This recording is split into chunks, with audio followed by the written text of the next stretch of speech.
Salam əziz izləyicilər. Ekranda gördüyünüz videonu izləyicimiz göndərib. Bilmək istəyir ki, nəyə görə aşağı gövdəsindəki yarpaqlar qırılır?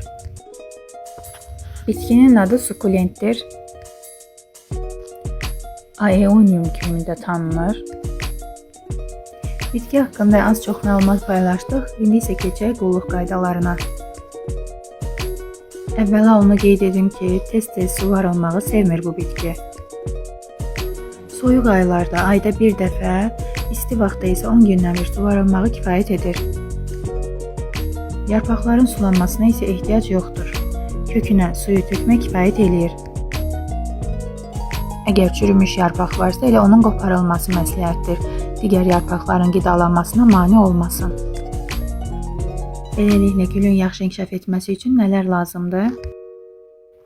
Torpaq tam quruyandan sonra suvarmaq, isti radiator və yaxud soyuq pəncərə kənarı olmamalıdır və çox gün düşən yer olmaması şərti ilə işıqlı yer olmalıdır.